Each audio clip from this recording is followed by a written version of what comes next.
Indian ocean को as a घर समझ लो। आपने एक कंपाउंड बनाया, उसके अंदर आपका एक तालाब मान लो। तो आप तालाब से क्या क्या कर सकते हो? जस्ट लाइक कि चाइना ऑलमोस्ट फ्री में इन सभी जगह को अपने हाथ में ले रहा है। तो इतने प्रोमिनेंटली हम लोग यूज नहीं कर पा रहे जितने बाकी देश कर पा रहे। जैसे हम हमारे प्यारे नेबर चाइना की एग्जांपल ले लेते हैं, तो वो उनका जीडीपी का 10% हिस्सा मैरिटाइम रिसोर्सेज से ही आता है। वो मानता है कि अगर आप हैमर नहीं बनेंगे तो आप कील की तरह ठुके जाएंगे। मतलब गुलाम नहीं बनना चाहते, गुलाम बनाना चाहते हैं कि चाइना है। मतलब वो मतलब क्लास में वो लड़का है जो सबको बुली करता है। मतलब बेसिकली ये इंडिया को टैकल करने के लिए ही बनाया है। अगर आप कंपेयर करें चाइना और इंडिया की कोस्ट लाइन, तो उसका कोस्ट लाइन देखिए हमारे हमसे बहुत छोटा है। सो हेलो गाइस, आपका टीएसपी यानी कि द सचेतन पॉडकास्ट में स्वागत है। हम आज के इस एपिसोड में जिनके साथ बात करने वाले हैं वो है मंजुनाथ, जिनको जियो पॉलिटिक्स में बहुत रुचि है, जिस कारण से कि वो अपने बहुत से एक डिफरेंट पर्सपेक्टिव पेश करते आए हैं इन सभी जियो पॉलिटिक्स से रिलेटेड टॉपिक्स पर। इस वीडियो में हमने डाइवर्स टॉपिक्स पर बात करी है, जिसमें से कि स्टार्टिंग फ्रॉम इंडियन ओशन, उसके स्ट्रैटेजिक एंड उसके इकोनॉमिक एडवांटेजेस फॉर इंडिया, और इसके साथ साथ इंडियन ओशन पूरे विश्व के लिए क्यों इम्पोर्टेंट हो जाता है, हमने उसके ऊपर भी चर्चा करी है। इसके बाद चाइना इंडियन ओशन में अपनी डोमिनेंट प्रेजेंस बनाने के लिए क्या कुछ कर रहा है, वो भारत के लिए कैसे खतरा हो सकता है, और भारत उसके जवाब में क्या सब कर रहा है, हम सभी टॉपिक्स के ऊपर चर्चा किए हैं।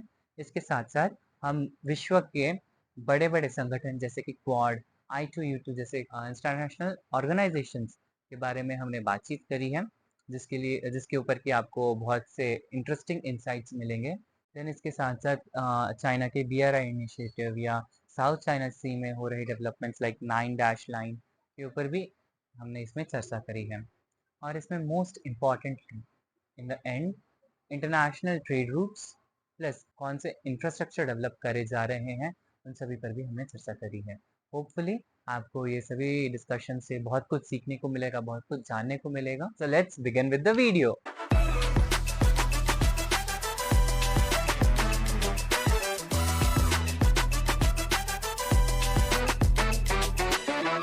Welcome back to today's episode. आज हम जिनके साथ बात करने वाले हैं वो है मंजुनाथ, जो कि अपने जियो पॉलिटिक्स में अपने रुचि के कारण जियो पॉलिटिक्स के एक बहुत बड़े नॉलेज को अपने साथ लेकर के चलते हैं।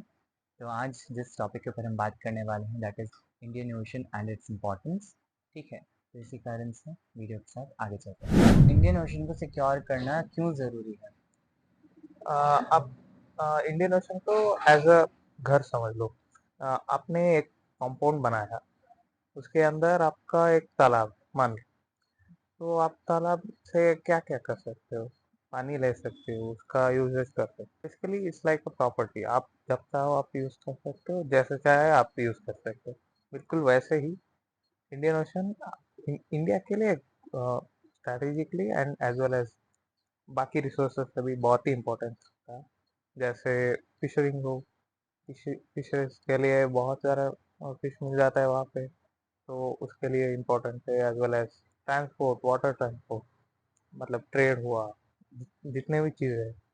एंड इस सारे रीजंस की वजह से इंडियन ओशन बहुत ही इम्पोर्टेंट हो जाता है इंडिया के लिए, as well as other country जो अराउंड द वर्ल्ड ट्रेडिंग करते हैं एक दूसरे से। ये तो ठीक है, बट इंडियन ओशन स्ट्रैटेजिकली क्यों इम्पोर्टेंट है? ऐसे प्लेस में इसके लिए आपको थोड़ा पीछे जाना पड़ेगा हिस्ट्री में। हमने पढ़ा था हिस्ट्री में कि ऑटोमन एम्पायर आया, कॉन्स्टेंटिनोपल बंद हो गया, और उसकी वजह से Europeans had to find new trade route to do trade with Asian countries like India and Indonesia and other countries, जो साउथ ईस्ट पे थे। तो इनसे कनेक्ट होने के लिए इन्होंने वाटर रूट फाइंड आउट किया। तो वहाँ तब से आज तक sea route is very prominent and very important. तो इसके लिए जैसे आप सूज कैनल के एग्जांपल ले सकते हैं। या बहुत बिजी रहता है, क्यों? क्योंकि most of the trade goes through that route, sea route. So it's very important to us as well as other countries. Trade की वजह से हो या फिर अदर रिसोर्सेस, यार सिर्फ ट्रेड की वजह से नहीं है। पानी में आपको ऑयल एंड नेचुरल गैस मिलने का प्रोबेबिलिटी ज़्यादा है। तो आप उसको उन रिसोर्सेज को भी एक्सट्रैक्ट करके उनको भी यूज़ कर सकते हैं बेसिकली।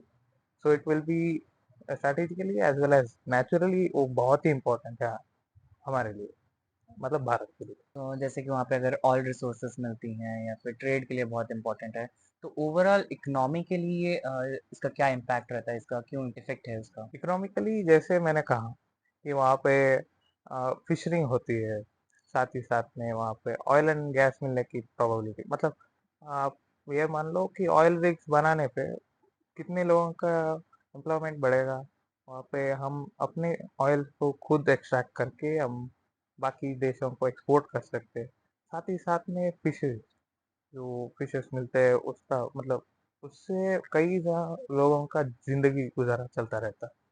तो छोटे छोटे फिशरमैन हो या फिर बड़े, जो भी हो, उनका बिजनेस उसी पे डिपेंडेंट होता है। And many other things which are related to sea. So या फिर कोई एंटीक पीसेस, मतलब प्रीशियस पर्ल्स जैसे, तो उनसे भी उतना होता है। And as well as salt, salt भी तो सी से ही आता है। तो इन सारी चीज़ों से इकोनॉमिकली वो इम्पोर्टेंट हो जाता है। तो इन सब से इकोनॉमी को बहुत बड़ा बूस्ट मिलता है। या तो ये जो इकोनॉमी पे जो इतना इफेक्ट रहता है इंडियन ओशन का, या फिर उसके इतने सारे बेनिफिट्स हैं इंडियन ओशन के, इतने रिसोर्सेज हैं इंडियन ओशन में, तो क्या भारत इन सभी रिसोर्सेज का यूज़ कर रहा है या उसको प्रॉपर तरीके से यूटिलाइज कर रहा है इन रिसोर्सेज का?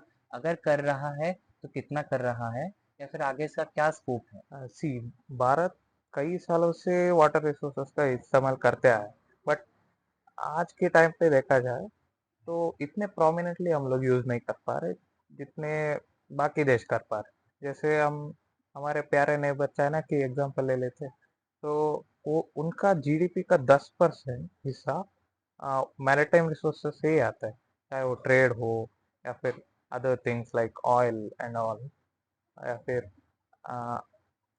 फिश, मतलब फिशरमैन वो भी करते हैं। एंड इन सारी चीज़ों से उनका सिर्फ 10%, जीडीपी का 10% सिर्फ इसी से ही आ रहा है। मतलब आप मान लीजिए एक 1.2 billion of billion dollars of money is just coming from one one sector. Okay. तो आप समझ सकते हैं काफी, मतलब अगर आप कंपेयर करें चाइना और इंडिया की कोस्ट लाइन में, तो उसका कोस्ट लाइन देखिए हमारे हमसे बहुत छोटा है। हमारा 7,500 किलोमीटर जितना लंबा कोस्ट लाइन है, वेर एज चाइना का करीब करीब 3,000 4,000 किलोमीटर का हो सकता है। फिर भी उनका 10% जीडीपी सिर्फ इसी से ही आ रहा है।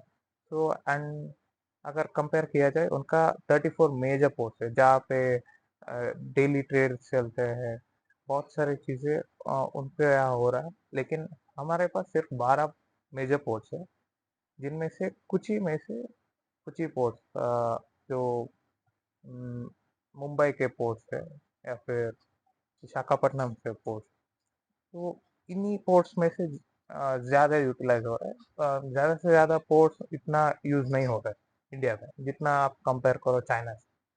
So yes, we are using maritime resources but not in such a big वे।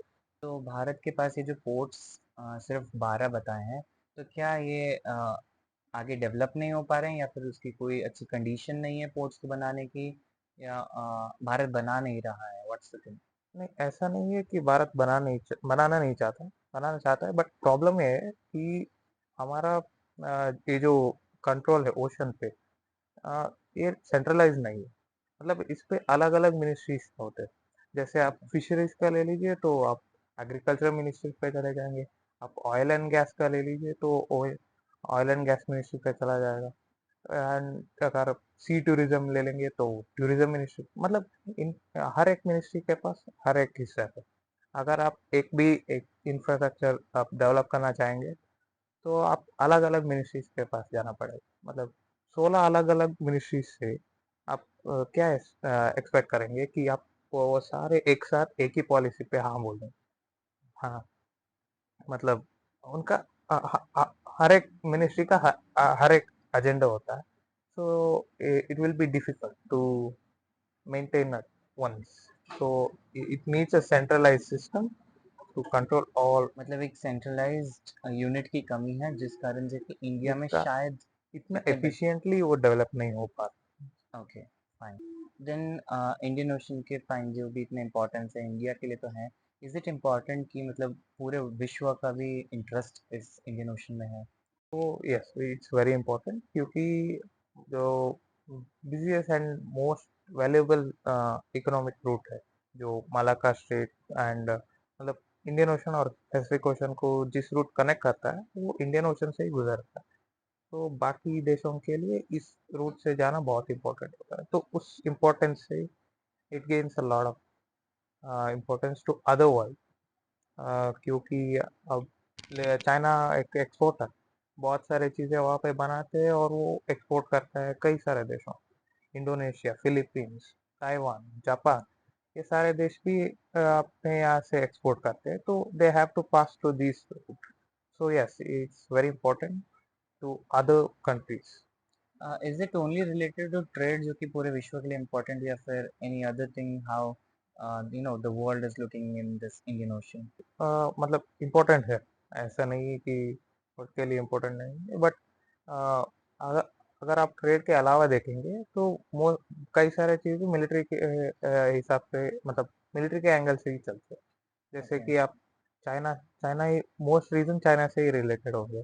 आप देख लो कि चाइना इंडियन ओशन पे अपना सबमरीन्स भेजता है, शिप्स भेज रहा है, spy ships and all spy वो शिप्स, हाँ यस। क्यों मतलब रिसर्च के नाम पे वो स्पाई शिप्स वगैरह भेजता है, और हम्म, वो क्या करता है कि ओशन के यहाँ पे शिप्स भेजकर हमारे सैटेलाइट्स एंड ऑल, उन सबको ट्रैक, मतलब सैटेलाइट, सबमरीन्स, इन सब पे ट्रैक रखना चाहता है कि अगर कुछ हो गया, मतलब आप दुनिया में उसने कई सारे देशों को अपना दुश्मन बना लिया, तो अगर कुछ इधर उधर हुआ तो अपने आप को सिक्योर करने के लिए वो ये सब स्टेप्स करता रहता है। So I think military wise वो, यस, इट्स मतलब चाइना से बाकी देशों को थ्रेट्स मतलब है। इस प्रकार के स्पाई शिप्स भेज करके वो इंडिया के जो भी सैटेलाइट्स हों या मिलिट्री नॉट जस्ट सिस्टम्स हो इंडिया, वहाँ पर वीक पॉइंट्स आई गेस ढूंढ रहा है जैसे कि दे कैन ट्रैक मतलब कैप्चर इंडिया या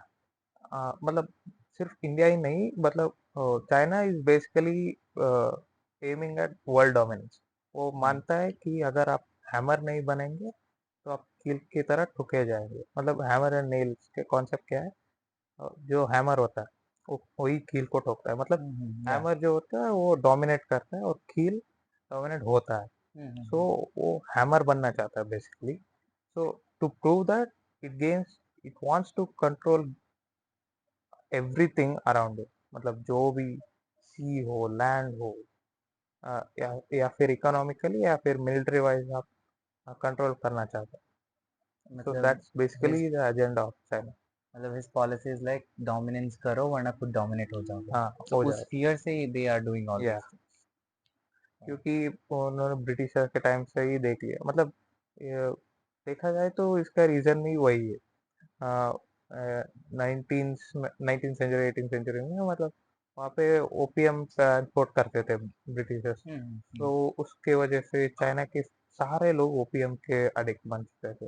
okay so they don't want to repeat that, मतलब गुलाम नहीं बनना चाहते, गुलाम बनाना चाहते हैं। कड़ी में जैसे कि वो चाइना कई सारे शिप्स भेजता है या फिर अपने मिलिट्री शिप्स को यहाँ पे ले आता है स्पाई शिप्स को ले आता है तो चाइना का यहाँ पे बेसिकली इंटरेस्ट क्या है ठीक है वाई चाइना इंडियन ओशन में भी अपनी डोमिनेंस बनाना चाहता है एक्चुअली एक देश हो तो अगर उसके पास वाटर बॉडी हो, तो यूएन का एक लॉ है, मतलब 200 नॉटिकल, मतलब मेन लैंड से 200 नॉटिकल माइल से दूर जितने भी वाटर है, वहाँ पे आप स्पेशल इकोनॉमिक जोन बना सकते हैं। मतलब उस रूट से कोई भी शिप अगर आप गुजर जाए तो आप उस पर ड्यूटी टैक्स लगा सकते हैं। क्यों, मतलब वाटर टैक्स जो वहाँ से जाए, मतलब जैसे मान लो आप हाईवे पे जा रहे हो, टोल टोल टैक्स होता है, या बिल्कुल वैसे ही कुछ काम करता है। इंटरनेशनल वाटर या लाइंस पर या ओके सो वैसे ही कुछ काम करता है,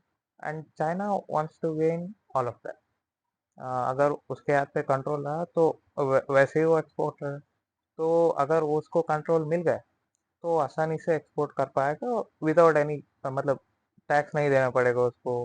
और वही नहीं, अगर जियोपॉलिटिकली सिचुएशन कुछ इधर उधर हुए, जैसे अब इंडिया से टेंशन बढ़ गए या फिर कुछ और हुआ, मतलब किसी और देश से थ्रेट महसूस हुआ, तो कॉन्फ्लिक्ट के टाइम पर। या कॉन्फ्लिक्ट के टाइम पे अगर ऐसा कुछ हुआ तो वो इस सी रूट्स के थ्रू कंट्रोल कर सकता है। ओके। अगर वो स्ट्रेटेजिकली कुछ नहीं कर पाए तो मिलिट्री वाइज कुछ ना कुछ करेगा ही करेगा। जैसे अभी श्रीलंका में अपनी मौजूदगी बना रहा है, मालदीव्स में अपनी पकड़ मजबूत कर रहा है, तो आप इस चीज़ को कैसे देखते हैं कि वो इंडियन ओशन में या फिर इन कंट्रीज में जो भारत के बहुत करीब अपनी जो पकड़ मजबूत बना रहा है, तो इसका क्या इफेक्ट हो सकता है? चाइना जो इन्फ्लुएंस बढ़ा रहा है इंडियन ओशन पे, श्रीलंका जो हो, मालदीव हो, या फिर हम्बनटोटा पोर्ट श्रीलंका में ही है, एंड मालदीव्स में ऑलरेडी वो अपना मिलिट्री का एक यूनिट भेज चुका है मालदीव्स में, and all of that is for to gain control, मतलब सर्वेलेंस करना चाहता है इंडियन ओशन पे कि क्या चल। और ऐसा और उनका एक और स्ट्रैटेजी है, स्ट्रैटेजी नहीं, एक कॉरिडोर बोल दो, बेल्ट एंड रोड इनिशिएटिव नाम का एक कॉरिडोर है, जिसपे वो एक बनाना चाहता है कि main land China and Pakistan, Russia and Europe, and इधर से सी रूट के through Saudi Arabia and Sri Lanka, Maldives, और फिर मेनलैंड चाइना, मेनलैंड चाइना के थ्रू वो, मतलब पूरा एक बेल्ट की तरह बनाना चाहता है कॉरिडोर, जिसपे वो एक टैक्स फ्री ट्रेड कर पाए। So it's basically N economically and commercial trade route. But China का पता ही है आपको कि वो क्या करता है। श्रीलंका के हम्बनटोटा पोर्ट बनाने के लिए उसने, मतलब वो इंटेंशन ये होता है, इनिशियली उसका इंटेंशन ये दिखाया जाता है कि वो प्योरली इकोनॉमिकली है, कमर्शियली बना रहा है ये सारी चीजें, बट वो ऐसे लोन्स देते हैं जो, मतलब आप श्रीलंका देख लीजिए, उसके पास इतना बड़ा इकोनॉमी नहीं है जो बड़े बड़े डेट्स को रीपे कर पाए। तो चाइना एक क्या करता है कि बहुत सारे ओवर प्राइस डेट्स देते हैं, मतलब वो क्या करते हैं, डेट्स भी वही देते हैं, और वहाँ पे जो कंस्ट्रक्शन के लिए जो बिड जीतता है वो उनका उनका ही कंपनी होता है।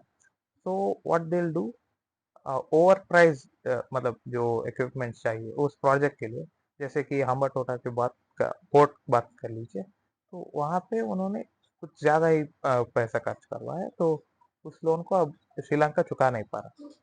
तो उस वजह से वही पोर्ट को उन्होंने कैप्चर कर लिया, मतलब कैप्चर इन द सेंस उन्होंने लीज पे ले लिया उसी पोर्ट को as a repayment of their date. सिर्फ श्रीलंका ही नहीं, कीनिया को देख लीजिए, और वहाँ वो उनके पास भी उतना इकोनॉमी नहीं था, उतना पैसा नहीं था, उनको भी डेट ट्रैप के थ्रू उनका भी एक मेजर एयरपोर्ट को उन्होंने कैप्चर कर लिया। मतलब ऐसे करते करते अपने प्रेजेंस इस Indian ocean and Arabic sea and यहाँ पे बे ऑफ बंगाल, मतलब बांग्लादेश पर भी वो ऐसा ही काम कर रहा है, मतलब सो बांग्लादेश के। इट्स जस्ट लाइक कि चाइना ऑलमोस्ट फ्री में इन सभी जगह को अपने हाथ में ले रहा है, या क्योंकि इन इकोनॉमिक का फ्लो भी वो खुद ही ले जा रहा है जितना भी डेट लॉजिकली दे रहा देखा है। जाए तो यस, फ्री में ही ले रहा है, मतलब खुद डेट देता है, और उसे पता है कि वो लोग चुका नहीं पाएंगे, तो उस हिसाब से वो अपने जहाँ चाहे वहाँ पे पोर्ट्स वगैरह हो, एयरपोर्ट वगैरह हो मतलब ओवर प्राइस पे बना के उसको लीज पे या फिर पूरी तरह अपने कंट्रोल पे ले लेता है। हम्म। तो ऐसे करते करते, एंड मालदीव्स की बात करी जाए तो वहाँ के प्राइम मिनिस्टर जो है मुजीबुर रहमान, तो उनकी, I don't know why so favourable to China. मुझे पता नहीं उन्होंने क्या देख लिया चाइना पे कि बहुत ही फ्रेंडली, मतलब उनके उनके यहाँ फ्लड्स आए, मतलब अर्थक्वेक हुआ, जब भी नेचुरल कैलामिटीज हुआ, इंडिया ने सबसे पहला पहुंचा था मदद के लिए। या या अपने जो रेस्क्यू टीम्स है वहाँ अभी भी इंडियन आर्मी के ही रेस्क्यू टीम्स वहाँ पे मौजूद थे, या उन्होंने हमारे रेस्क्यू टीम्स को वापस कर दिया, ठीक है, उनको जो करना है करने। मतलब basically they are leaning towards China more than India. मतलब अ, क्या चीज़ उनको वहाँ से खींच रहा है मुझे नहीं पता, बट या दैट्स वेरी ट्रेजिक। एंड बात मतलब वो एक इम्पोर्टेंट प्लेस था, क्योंकि अगर आप साउथ ईस्ट में मतलब साउथ इंडियन ओशन में देखा जाए तो वहाँ पे सर्वेलेंस करने के लिए मालदीव एक अच्छा जगह है। सो वहाँ से जितने भी शिप्स जाए वहाँ पे आप आसानी से सर्वेलेंस कर सकते हो।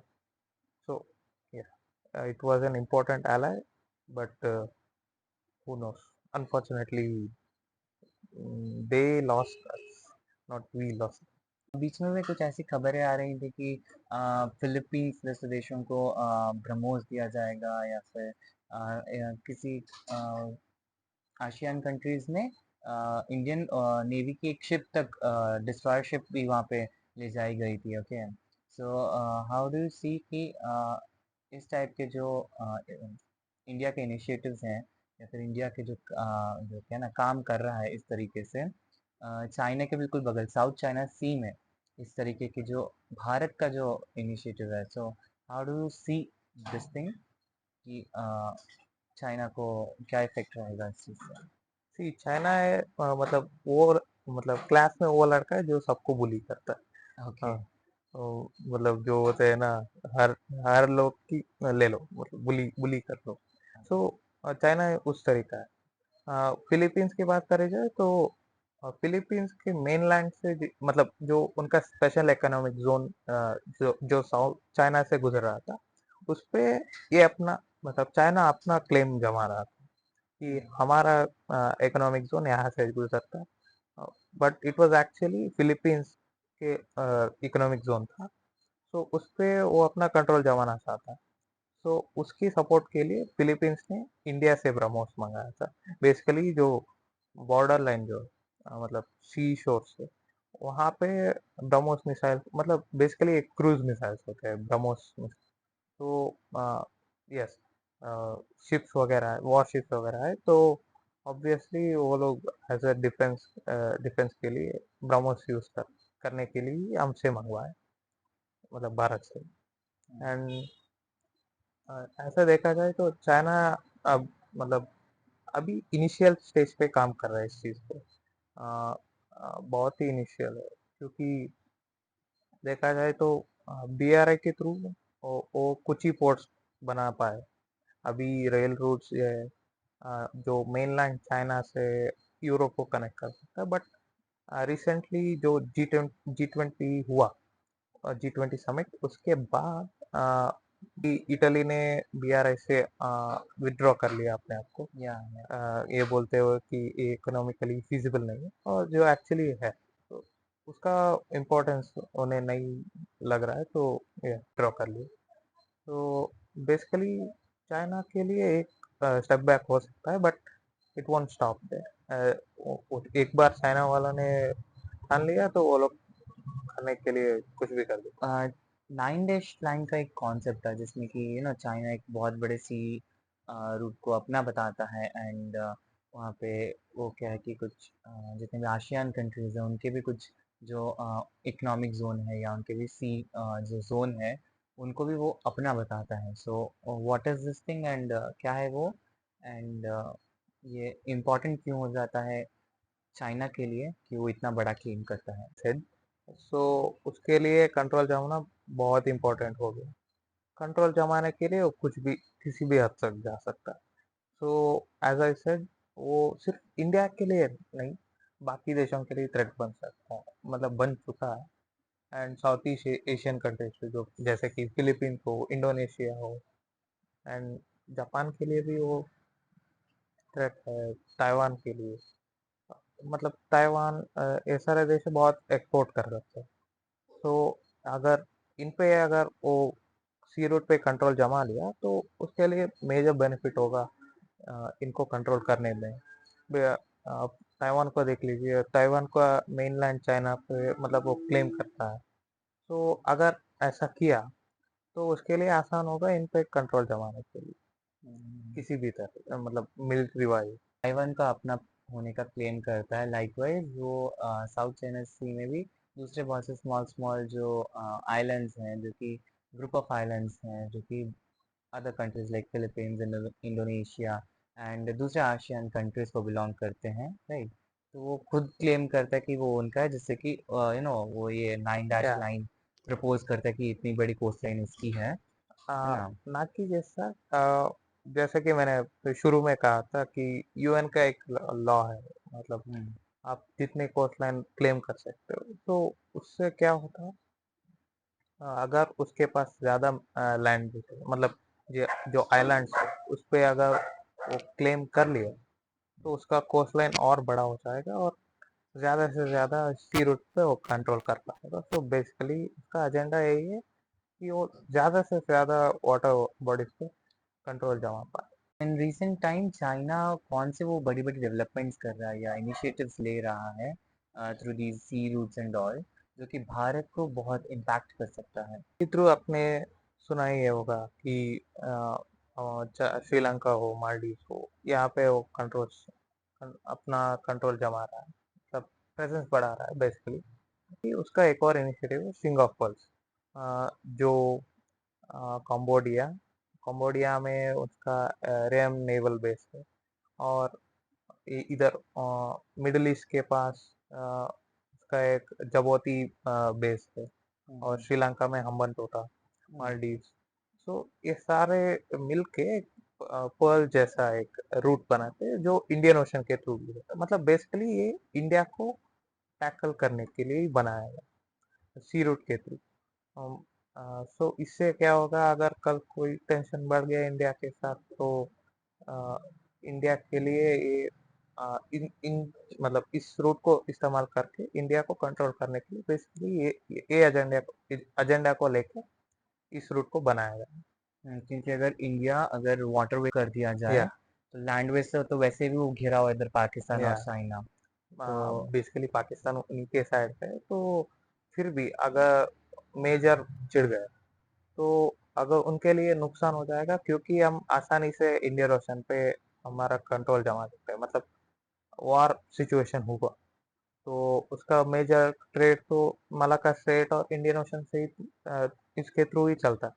तो अगर हम्म, कुछ ऐसा हुआ तो हम आसानी से उसे चोक कर सकते हैं, एज वेल एज स्क्वाड की मदद से भी हम उन्हें चोक कर सकते हैं। तो ये इंडिया फिर इस चीज़ को कैसे काउंटर कर रहा है, कैसे इंडिया चाइना को इससे मात दे सकता है?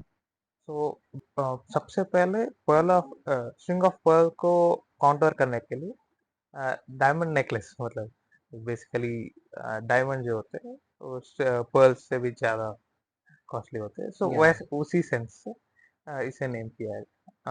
जो मॉरिशियस है, वहाँ पे अपना नेवल बेस है। मडागास्कर में अपना एक नेवल बेस है। ओमान में, ईरान में अपना जो रिसेंटली इनॉग्रेट किया था हमारे चामार। प्रधानमंत्री जवाहर या जवाहर फोर्ट।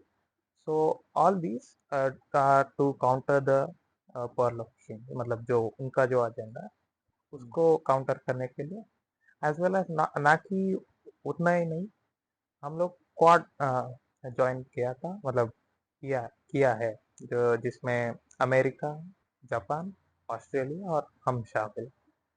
तो ये बेसिकली क्वाड एक नेटो जैसा है चाइना के लिए। नेटो रशियन, मतलब के रशिया के अगेंस्ट। अगेंस्ट के लिए बनाया गया था। बिल्कुल वैसे ही क्वाड जो ग्रुप है वो चाइना के अगेंस्ट, मतलब चाइना के प्रेजेंस पे ग्लोबल डोमिनेंस का जो एजेंडा है उसके अगेंस्ट काम करने के लिए बनाया गया है। सो इसके थ्रू हम लोग चाइना के प्रेजेंस को कंट्रोल। तो ये क्वाड क्या है एंड ऑलमोस्ट कब ये स्टार्ट हुआ था, फिर इसकी क्या फंक्शनिंग है एंड कैसे ये चाइना को काउंटर कर रहा है, जरा उसको बताइए कुछ। क्वाड का अपना एक हिस्ट्री है। ये पहले स्टार्ट, मतलब अनऑफिशियली इसका मीटिंग हुआ था 2007 में, ओके। जब जापान के प्राइम मिनिस्टर शिंजो एबे हमारे पार्लियामेंट में आए थे और स्पीच दिए थे ओके। इंडिया एंड जापान के बायलैटरल रिलेशनशिप पे, ऑल दैट। शिंजो एबे एक विजनरी लीडर थे, तो उन्होंने सोचा कि चाइना डोमिनेंस जमाएगा है, सो हमें एक स्ट्रॉन्ग ग्रुप बनाना पड़ेगा जो इसको काउंटर कर सके। सो इसमें उन्होंने ऑस्ट्रेलिया को इंक्लूड किया, हमें इंक्लूड किया। एंड शुरुआती दिन में यूएस इतना इंटरेस्टेड नहीं था, क्योंकि तब के प्रेसिडेंट बराक ओबामा थे। तो उन्होंने सोचा कि चाइना उनके लिए एक स्ट्रॉन्ग एलाय बन सकता है। जो नॉर्थ कोरिया तब अपना न्यूक्लियर प्रोजेक्ट्स वगैरह कर रहा था, तो Yeah. उसको रोकने में। एंड ईरान के साथ अमेरिका का जो कॉन्फ्लिक्ट चल रहा था, तो उसको कंट्रोल करने में चाइना उनका मदद कर देता, ये सोच के तब के प्रेसिडेंट क्वाड ज्वाइन करने के लिए मतलब इतने इंटरेस्टेड नहीं थे। सो Okay. इट वाज लाइक 2009-10 की एरा में। तो तब उतने इंटरेस्टेड नहीं था यूएस से इस ग्रुप को ज्वाइन करने के लिए। अ, मतलब उस टाइम पे यूएस ऑस्ट्रेलिया के पास उतना ज़्यादा मिलिट्री पावर नहीं था, और हम उतने बड़े इकोनॉमी नहीं थे। हम चाइना के कंपैरिजन में हम 10th प्लेस पे थे, whereas China was in 3rd place among the global GDP. तो उनको एक स्ट्रॉन्ग एलाय नज़र आता था चाइना में। तो उसके बाद जनरल इलेक्शन हुआ, ट्रम्प आए। तो ट्रम्प को पता था कि चाइना डोमिनेंस करेगा। तो उसके डोमिनेंस कम करने के लिए उन्होंने क्वाड ज्वाइन किया। एंड एज वेल एज उन्होंने सबसे पहले ट्रेड वॉर स्टार्ट कर दिया चाइना के थ्रू। मतलब जितने भी इंपोर्ट्स थे चाइना से वो कम करते चले गए। और as well as major credit goes to Shinzo Abe. तो इन्होंने ही इस क्वाड ग्रुप को बनाए रखा। अगर आज स्क्वाड ग्रुप है तो उसके रीजन भी शिंजो अबे ही है। Okay. Okay. So Shinzo Abe is called as Quad father, जैसे गॉड फादर होते हैं ना, तो शिंजो अबे को गॉड क्वाड फादर कहते हैं। तो मुझे जैसे कि मैंने कहा, क्वाड क्वाड का एक ग्रुप बनाया हुआ है। तो उसके बाद बीआरए को काउंटर करते हुए इंडिया, मिडिल ईस्ट, यूरोप, इनका एक इकोनॉमिक कॉरिडोर बनाने का प्रपोज किया है, जब G20 समिट हुआ था। तो Yeah. जिसमें basically India, Saudi Arabia, UAE, Israel, Italy, Germany, France, ये सारे देश अपने अपने यहाँ पे मतलब सी रोड एंड रेल रोड, इन दोनों की कॉम्बिनेशन के थ्रू एक इकोनॉमिक कॉरिडोर बनाना चाहते हैं, जो India and Europe and Middle East इन तीनों को एक साथ कनेक्ट कर सके। जो बेसिकली एक काउंटर रहेगा बीआरआई के लिए, क्योंकि बीआरआई को सिर्फ चाइना फाइनेंस करता है, as you can see. Most of the देश को वही दे रहा है। तो बीआरआई के कंपैरिजन में आईमैक्स जो है, मतलब इकोनॉमिक कॉरिडोर जो India, middle east and Europe का, तो ये बहुत एफिशिएंट भी रहेगा और इकोनॉमिकली फिजिबल भी रहेगा, जो G20 समिट में यूएस प्रेसिडेंट जो बाइडेन ने कहा। तो they can do more better compare to BRI, as well as वो लोग ऐसे डेट ट्रैप नहीं करेंगे, मतलब फिजिबल लोन्स देकर ही ये प्रोजेक्ट को आगे बढ़ाना चाहते हैं। तो बेसिकली ये एजेंडा है जो बीआरआई को काउंटर कर सकता है, और इसको करेगा भी। और इसको यूएसए की भी बैकिंग है। या यूएसए का सपोर्ट है, as well as Europe and Middle East, as I said. इसमें एक और चीज नोटिसेबल है, इसी प्रोजेक्ट में इसराइल और सऊदी एक साथ आ रहा है, जो पहले देखा जाए तो एनिमीज थे। या Saudi and Israel were fighting each other, but now अब इसी प्रोजेक्ट के थ्रू वो एक साथ आ रहा है। तो that's beauty of this project. And even जो क्वाड जो बोला जाता है, एक इस तरह पैसिफिक ओशन का एक क्वाड है, इसके साथ एक ईस्ट का भी क्वाड जो बोला जाता था, I2U2, है ना, India, Israel, USA, UAE, I2U2 का क्वाड। तो वो भी एक स्ट्रेंथन हाँ, करेगा इस वो चीज भी को। एक ग्रुप है, but in comparison to Quad वो उतना कॉन्ट्रास्ट नहीं गेन कर पाया। ओके। अगर आप क्वाड को देखेंगे तो एक स्ट्रॉन्ग एलाय बन चुका है। मे भी कुछ कॉमन पॉइंट्स यहाँ पे ज्यादा हैं और यहाँ पे ज्यादा है, कॉमन पॉइंट्स यस। कम हैं। तो मतलब ग्रुप है, मतलब वो भी कैपेबल है चाइना को काउंटर करने में, जो क्वाड कर पा रहा है। So yes, it's also there. Then ये जो रशिया के साथ मिलकर के इंडिया एक नॉर्थ साउथ ट्रांसपोर्टेशन कॉरिडोर बना रहा था। ठीक है, सो वो जो ट्रांसपोर्टेशन कॉरिडोर है वो इस जो आईमैक्स से कैसे अलग है, या फिर उसके क्या डिफरेंसेस है दोनों में, यू फील की? जैसे कि आपको पता है रशिया का अब यूक्रेन के साथ वॉर चल रहा है, तो उससे उसके बाकी देशों से रिश्ता उतना अच्छा नहीं। बट वो बेसिकली अब ट्रेड कर पा रहा है चाइना और इंडिया के साथ ही ज़्यादा से ज़्यादा के साथ वो युआन में ही ट्रेड कर पा मतलब बेसिकली अब दुनिया भर के कंट्रीज पे सैंक्शन लगा रहे हैं, तो it's a trade route. But वो ज़्यादा से ज़्यादा रशिया के लिए सेंटर्ड होगा। बट ये जो आईमैक जो है ये बाकी देशों के लिए भी बेनिफिशियल होगा। मतलब जो भी पार्टिसिपेटर्स है, जो यूरोपियन कंट्रीज है, मिडल ईस्ट के जो कंट्रीज है, इनके लिए एज वेल एज इंडिया के लिए भी बहुत बेनिफिशियल रहेगा। बट जो रशिया का जो नॉर्थ साउथ का जो रूट, तो उस पे बेसिकली ये रशिया का ही आ जाएगा। इधर कोल्ड वॉर के बाद अभी क्या यूएस एंड रशिया के ट्रेड वॉर, ट्रेड रूट का वॉर भी चल रहा है क्या यहाँ पर कुछ? हाँ, मैं कह नहीं सकता क्योंकि उसके बाद मतलब चाइना चाइना के सपोर्ट के साथ वो रशिया का प्रेजेंस कम कर मतलब उसका जो प्रेजेंस था ग्लोबली उसको कम करना चाहता था after cold war. But China वालों ने बैकस्टैप कर दिया यूएसए को। हम्म, उन्होंने उससे पहले ही चाइना रशिया के साथ मिलके मतलब उनका बायलैटरल रिलेशन तो तब भी अच्छे थे, आज भी अच्छे हैं। उनका ट्रेड वगैरह चलता रहता है, तो उस चीज से यूएस थोड़ा पीछे हट गया है। So that was actually major reason वो क्वाड ज्वाइन किया था।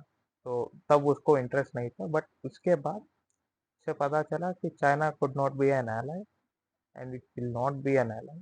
सो it will be better to join Quad. So उसी हिसाब से वो क्वाड ज्वाइन किया था। जो जितने भी इंटरनेशनल ट्रेड रूट्स हैं, चाहे वो आईमैक हो या नॉर्थ साउथ ट्रांसपोर्टेशन कॉरिडोर हो, ये जितने भी इंटरनेशनल ट्रेड रूट्स हैं, फाइन। बट इंडिया में जो इंटरनल ट्रेड रूट्स हों, या फिर इंटरनली कनेक्टिविटी की अगर बात करी जाए, पोर्ट्स से, जितने भी इंडियन ओशन के हमारे जितने भी पोर्ट्स हैं, वहाँ से बाकी जो कनेक्टिविटी की अगर बात करी जाए, so what is the development, क्या चल रही है? शुरू में मैंने कहा था कि हमारे पास सिर्फ 12 मेजर पोर्ट्स है, वेरएज चाइना के पास 34 मेजर पोर्ट्स है। इससे क्या होता है कि शिप का जो मतलब जब भी ट्रेड शिप्स आते हैं तो वो अलग अलग पोर्ट्स इस्तेमाल कर पाएंगे। बट जितना ज़्यादा पोर्ट होगा उतना एंगेजमेंट बढ़ेगा। मतलब जितना पोर्ट्स आते रहेंगे उतना टैक्सेस भी बढ़ेंगे, और जो इंपोर्ट एक्सपोर्ट के जो सिलसिला है इन सब के लिए पोर्ट्स बहुत ही इम्पोर्टेंट हो जाता है। So I think India is already working करी जाए सागरमाला प्रोजेक्ट के। So India is trying to make more ports as well as वो अपना इंफ्रास्ट्रक्चर और अच्छा वर्ल्ड क्लास बनाना चाहता है, एज वेल एज पोर्ट्स के ज़्यादा होने के साथ साथ वो एक्सपोर्ट्स भी ज़्यादा करना चाहता है। जैसे कि आपको पता है Yeah. चाइना से इंपोर्ट कम कम करना चाहते हैं, तो मेक इन इंडिया के थ्रू। सो इस इन सब का कलेक्टिवली देखा जाए तो yes it's major step to ship building के लिए भी इंडिया ज़्यादा फोकस कर रहा है। हमारे पास ऑलरेडी 19 बिलियन का ऑर्डर थे। मतलब पहले इतना स्लो था, मतलब बाकी जो देश थे जहाँ पे पोर्ट बिल्ड करते हैं, 10-20 प्रोजेक्ट के लिए वो लोग मतलब 2-3 साल में वो शिप बिल्डिंग कर सकते थे। बट हमारे यहाँ 10-20 साल लग जाते थे इतने बड़े प्रोजेक्ट्स को बनाने के लिए। बट अब ऐसा नहीं, things are getting change. So yes they are trying to change all the infrastructure so that ना कि मतलब पोर्ट पे ही नहीं, बट शिप बिल्डिंग एंड वहाँ पर जो एम्प्लॉयमेंट है उन सारे चीज़ों पर भी ये लोग फोकस कर रहे हैं। तो इंडियन यही कहना चाहूँगा, इंडियन ओशन एक मेजर हिस्सा है भारत के लिए एज वेल एज बाकी दुनिया के लिए भी। तो मतलब आप ऐसा सोचिए कि एक मतलब ओशन ऑफ अपॉर्चुनिटी है, मतलब नेवी का एक स्लोगन है, ओशन ऑफ अपॉर्चुनिटी। तो हम्म, इंडियन ओशन एक मतलब बिल्कुल वैसा ही डिपिक्ट करता है। So not just trade and all, but वो एक नेचुरल रिसोर्स होने के साथ साथ एक अ, अभी अविभाज्य अंग बोलते हैं हिंदी में। तो इंडिया के लिए एक मेजर स्ट्रैटेजिक हिस्सा होता है। तो बहुत ही इम्पोर्टेंट हिस्सा है इंडिया के लिए। और चाइना इस पे कंट्रोल जमाना चाहता है, बट देखा जाए तो वो बहुत इनिशियल स्टेज पे है। अभी जितना उसने सोचा था कंट्रोल, मतलब इम्पोर्टेंट अपना एक जो प्रेजेंस है इंडियन ओशन पे, उसको जमाने के लिए वो करते रहता है, बट अभी वो इनिशियल स्टेज पे है। बट ऐसा नहीं, बट मतलब इंडिया उसके लिए तैयार रहना चाहिए कि चाइना जो कर सकता है उसके लिए मैं सतर्क रहना होगा, वुड लाइक टू से। सो तो होपफुली आपको इस वीडियो से बहुत कुछ सीखने को मिला होगा, आपने बहुत कुछ सीखा समझा होगा इस वीडियो में से। इस तरीके से हम जियो पॉलिटिक्स के ऊपर और भी ज़्यादा interesting videos and informative videos हम लाते रहेंगे। इस वीडियो के लिए इतना ही। Stay tuned for the next video. Happy podcasting with Sachetan podcast.